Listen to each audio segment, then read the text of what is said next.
character. We will look into a female character this time, into the character of Helen of Troy, which also gives me an opportunity to do a little complaining session about one of the movies I hate most in the world, which is always a good thing.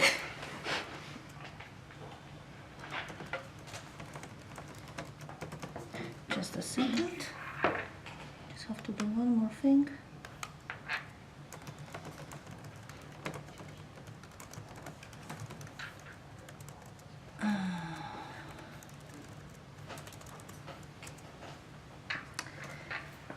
I just have to try and open the proper version, which doesn't have a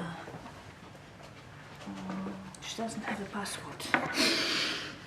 And for some reason, sometimes my computer is saving everything with a password. I always forget the password, and then there's some trouble, but maybe this time I'll manage. Okay, the day is very dark, so it's like we turned back in time, really, as if it was still, I don't know, March. Mm-hmm. So,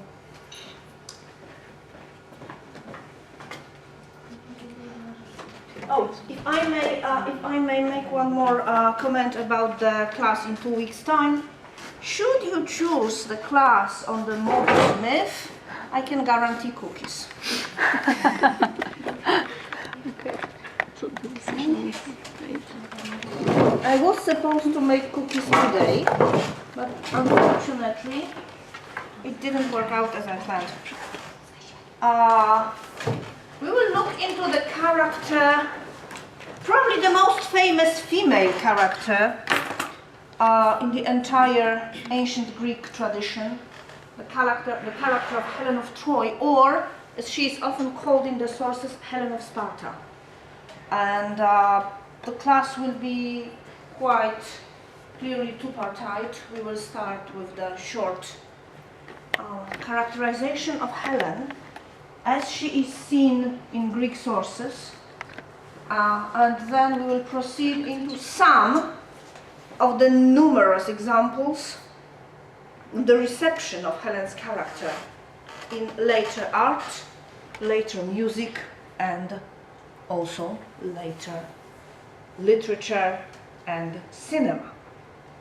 And you may ask why, if we want to talk about the afterlife of the character, we will be coming back to the character's beginnings. Why should we return to the start of Helen, the origins of Helen? And we will do it precisely because of the question that I will ask you now. What are your associations with Helen of Troy? What adjectives would you use to describe Helen? Beautiful. Beautiful. Yes, that's the first thing that comes to our minds. Beautiful. What else? Nasty. Nasty, yes. Unfaithful, isn't it?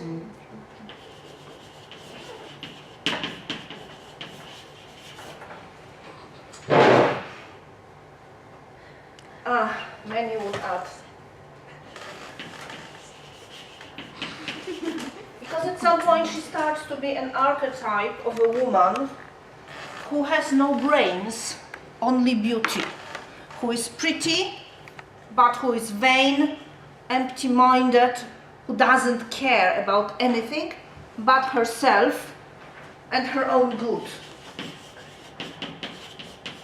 And precisely because of this set of associations, we will talk about Helen, because Helen is much more complicated than that. Even the mythological Helen, not to mention the Helen in the later art and the Helen in reception, although I must admit, the character gets simplified. The further we go from the mythical origins, the more simplified, the more uncomplicated she becomes. And we will start with a short account on the life of Helen. There are two versions of her origins.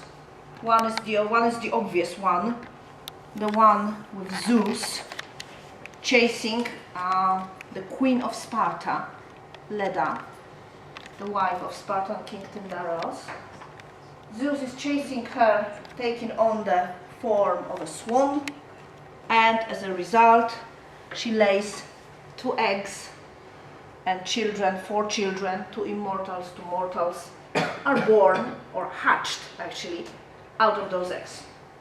The other version keeps the egg story, but in a more philosophical way. It replaces a mortal, beautiful queen with a goddess, and not just a goddess, but the goddess Nemesis, the goddess of retribution and a goddess of things that must be, goddess of unchanging fate, so to say. You may look at it this way. This is a very good explanation of Helen's fate. If she is fate's daughter, if she is a daughter of necessity, then whatever happens to her is obvious. The war is unavoidable. The slaughter in the Trojan War is unavoidable. After all, she is the daughter of destiny. What can she do? Then you have the story of Helen's youth. What kind of girl would you expect her to be? What kind of person? What would be her favorite occupations? What would be the way she spends her time? What do you think? Spoiled girl. Yes, a spoiled pretty girl with her mirror, right? Spending time to make herself beautiful. Waking up at 10, then at 5 she's finally ready with her makeup and her hair being done. We will see how it was in antiquity. Then Helen is 15. When she is 15, she gets abducted for the first time by one notorious abductor of young women, Theseus. There's a very nasty myth, the myth of the first abduction of Helen. It is unique in many ways. It stresses, unusually for Greek mythology, it stresses the age difference between the characters. It says it was almost grotesque that he has abducted her since she was 15 and he was in his 50s. So normally it's not a problem, but this time somehow it is. The interpretation of the story differs in various mythologies. In some of them, Theseus abducts Helen, but never sleeps with her, and keeps her as a virgin for as long as her brothers, Castor and Pollux, didn't attack his city and get her back. So she gets rescued by her brothers. The other version of the story has Helen and Theseus as parents of a child. A child born as a result of this seduction and subsequent rape of Helen. The child, in this case, would be Iphigenia, whom we discussed in more details some time ago when we had a class on the Atreidae family. In this case, she will be not a daughter of Agamemnon, but a ward, a girl brought up by him. But this is the first abduction of Helen, and then we have the second abduction, that is the abduction of Helen by Paris, to which we will come in a moment. Because before she gets abducted, she becomes a wife. She becomes the wife of Menelaus, which we discussed. She gives birth to a child, which we discussed. And at the same time, Paris gets her promised as a wife by Aphrodite as a result of the judgment of Paris and of him giving the title of the most beautiful in the world, the aforementioned Aphrodite. Okay, on the image we have a scene from Helen's later life. We have Helen's reunion with her husband Menelaus. We have Helen here with some either goddess or patroness standing here, and we have Menelaus here. He has a shield in his hand. He is in a warrior attire, and he probably wants to attack the unfaithful wife, but he won't. Why? Because of the flying one. Yes, who is the flying one? Love. Yes, it's Eros. It is Eros. As we can see, he has wings, and he is targeting Menelaus, and Menelaus will soon fall in love with his wife again and take her back home to make her queen of Sparta again. As we know it, and we know this version of the story from a very early source, because it's in the Odyssey. Because in the Odyssey, when Telemachus, the son of Odysseus, is looking for any information, any clue on the whereabouts of his father, he gets at some point to the court of Sparta, where Menelaus is the king and beautiful Helen is his wife. A loving wife and a loved one, the whole Trojan affair apparently completely forgotten. And the whole Trojan affair is a problem, because if we have the story of Helen's arrival to Troy, the story is very, very different in various sources. Basically, even if we accept that Helen did come with Paris to Troy, we have two possibilities. The first one, she came on her own accord.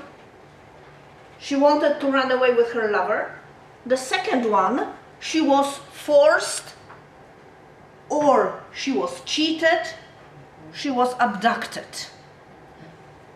Now, ladies and gentlemen, if you wanted to write a script for a Hollywood movie, and you wanted to have, say, I don't know, who is the current darling of, which actress is the current darling of the public?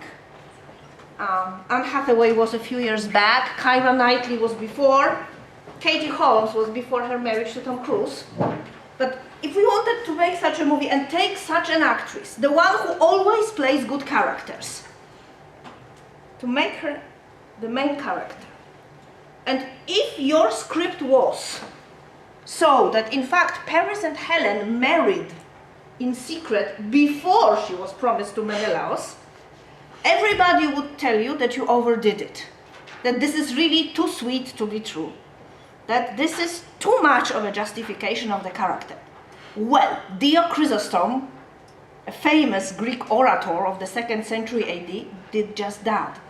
He told the story that in fact, when the suitors of Helen came to vie for her hand, the one who won the competition was the beautiful shepherd from Mount Ida named Paris.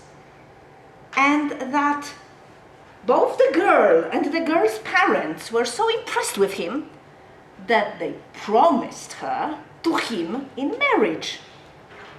But the terrible Agamemnon just married Helen's sister, Clytemnestra, has used brutal force, and the fact that he was the king of the most powerful city-state in the entire Greece,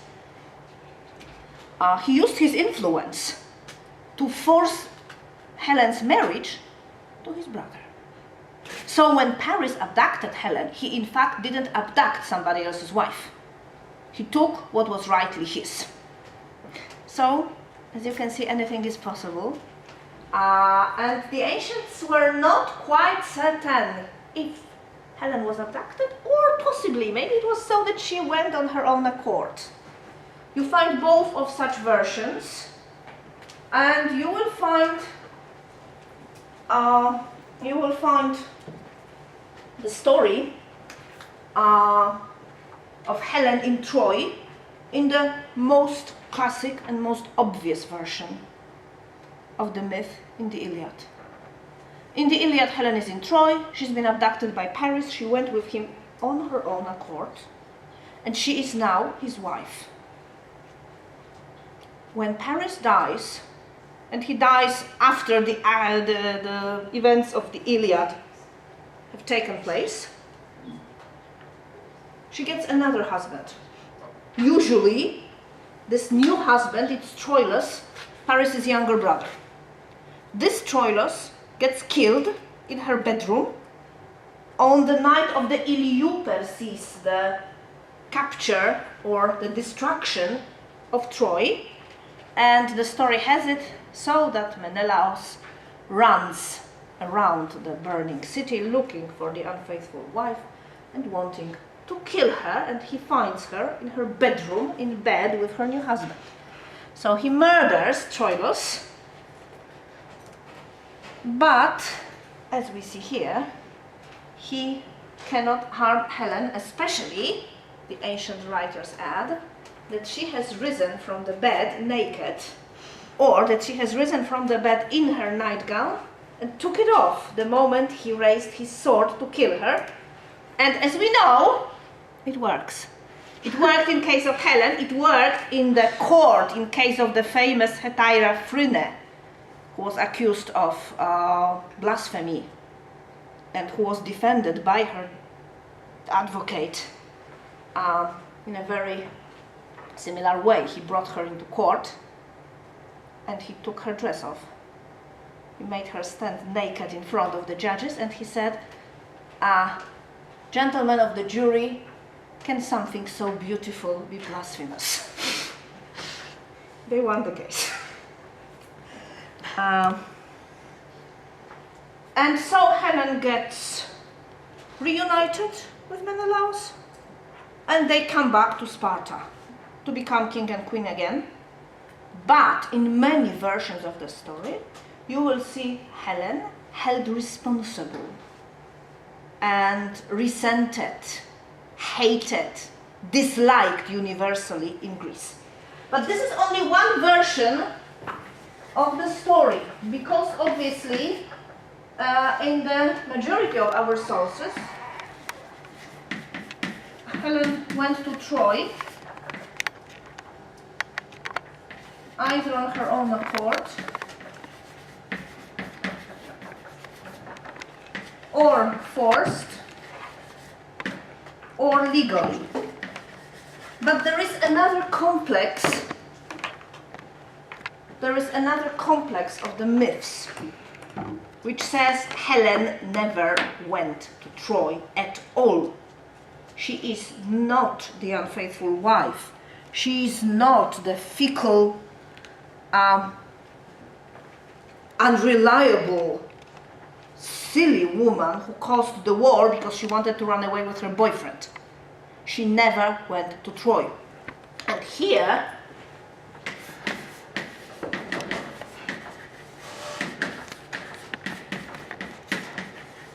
we have a number of variations. The basic one is known from a very curious and very interesting story of a poet, Stesichoros. This is one of the great authors, great composers of the Greek choral lyric, rather early, between 7th and 6th century BC. And Stesichoros is said to have composed a poem accusing Helen of being unfaithful, immoral, and generally everything that is evil. And the night when he performed his poem, he had a dream. And in his dream, the goddess Helen appeared to him, angry as hell, and she told him, Stesichoros, if you don't see what really happened to me, you are a blind man. And since you are a blind man, you will be a blind man. And he woke up having lost his eyesight. And for a year, he was blind. And after that, he had an idea that possibly he can apologize for his behavior, which he did. He wrote another poem, a poem from which we do possess a few lines, a poem called in Greek Palinodia, which means the revocation or the revoking of critique, which was starting with the words, "It is not true, you never stepped on a grand ship, you never sailed towards Troy." And having presented this poem, he is said to have regained his eyesight. The goddess was not offended anymore. She was justified with the words of a great poet. So the curse has stopped. It's good to remember that story for the rest of the class, because we will come back to the idea of the goddess Helen. Not the mortal Helen, but the goddess Helen. So probably, from what we may guess, the story in Stesichoros would tell us about Helen being in a way copied by the gods. Since Aphrodite has promised her as a wife to Paris, but she was already married to someone else, the gods who wanted the Trojan War to happen. They believed there were too many people. Some people must be, well, how to say that? Some people must be cancelled. There's definitely too many of them. So we need to get rid of the surplus of people. Let's make a great war. The cause of the great war is needed. Let's make a beautiful woman the cause of the great war. But since the woman is not just a woman, she is Zeus's daughter, and she is chaste, and she is a good wife, let's do a little trick. Let's copy her. Let's make a phantom Helen and give her to Paris to run away. And let's take the real Helen away quietly, and let's hide her in the land of all mysteries, Egypt. And so one day Helen disappears, and Menelaus gets news that she has run away with her lover. What he doesn't know is that his wife is faithful, and she is staying in Egypt. And the phantom Helen is the reason of all the evil happening. So Helen as such is innocent. In Euripides, in his quite brilliant play called Helen, I cannot recommend it high enough as a reading material to anyone interested in Greek drama. Unfortunately, I am not aware of any theatrical adaptation easily to be found and to be watched. In this play, Euripides shows the scene, the inevitable scene, when Menelaus is returning from the war. He has his wife Helen with him, and little he knows that she is not his wife Helen, she is the phantom Helen. So at some point there's a storm, the storm forces the ships towards Egypt, they land in Egypt, and here in Egypt another Helen is found. Another Helen is found, the false Helen disappears, the real Helen, and the real Helen realizes and finds out about the whole story. She never knew. She never knew that there was a war fought in her name. She never knew that she is a synonym for an adulterous and unfaithful wife. She never knew that all the Greece thinks that she has run away with a lover, leaving her husband and her daughter behind, which means she did the worst thing possible for a woman. It's not a good thing to find out suddenly, but somehow Helen and Menelaus manage to understand each other, to accept those mad things that the gods did, and then to escape the danger from the king of Egypt, who wants to marry Helen himself, and to come back to Sparta happily together. you must admit that this explains the familial bliss that we see in the Odyssey slightly better than the bedroom scene that we know from the traditional explanation. So as you can see, Helen, in this variation of the story, she does have certain qualities that are unchanged. She is always beautiful. She is always of divine origins. Her beauty is always of such kind that it surpasses any human beauty. She is Deinos Kale, beautiful in a terrible way, in a way which is divine, not human. But if we take this explanation, we have this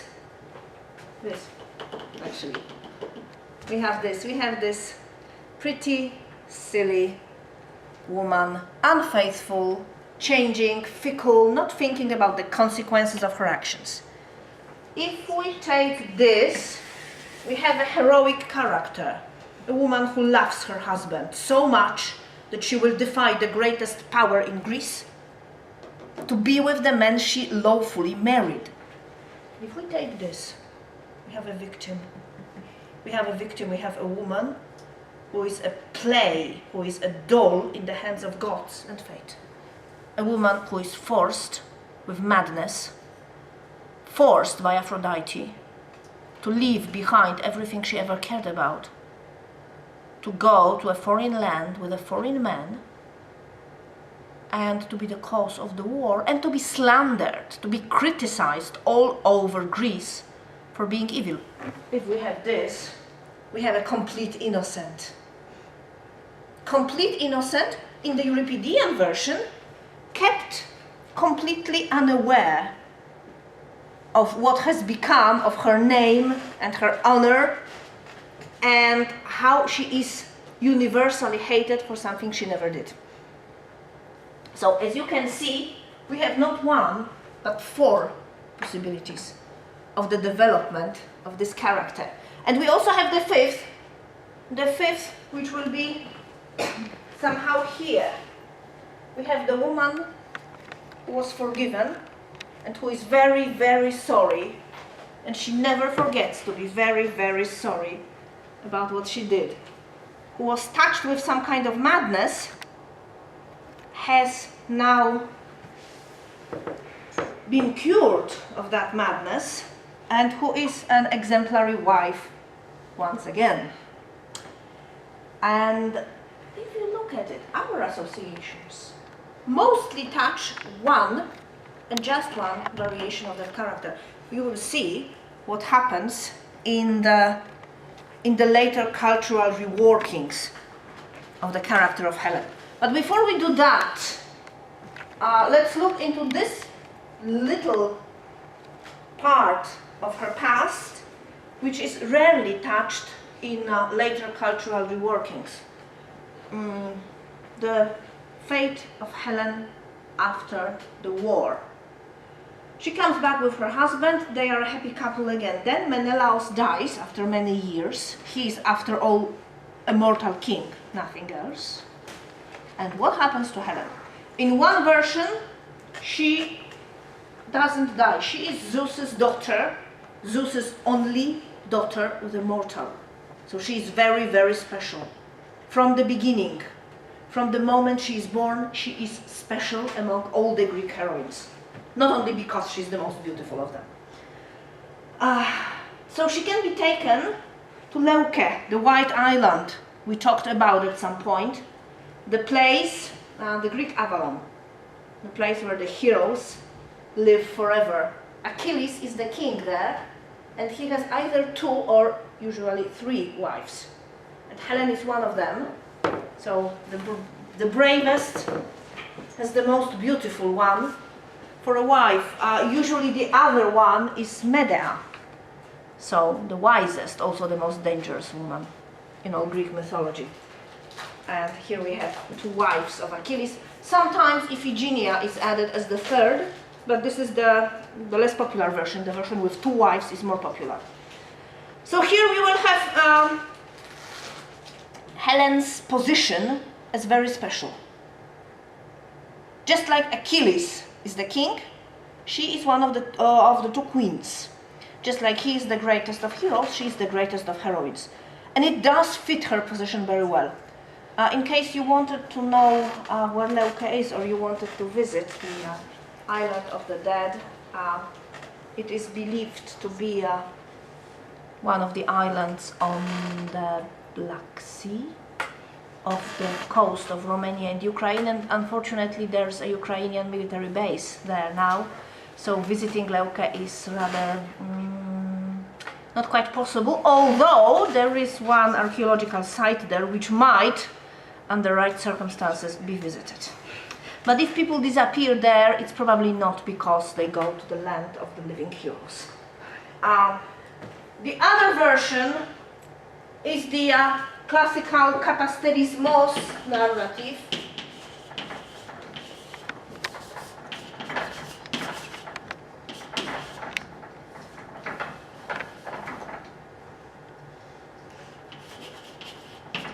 Katasterismos, which is the metamorphosis into a star, a very popular motif. Anyone who ever read Ovid's Metamorphoses would know hundreds and hundreds and hundreds of characters turned into stars, including Julius Caesar. But in Helen's case, it is doubly important. On one hand, a heroine turned into a star is a very typical mythological motif. As I just said, we can enumerate the whole list of people to whom it happens. On the other hand, Helen's brothers, the Dioskuroi, the divine boys, Castor and Pollux, are associated with stars, especially with those stars that are used for navigation. That would point at their characters, or this group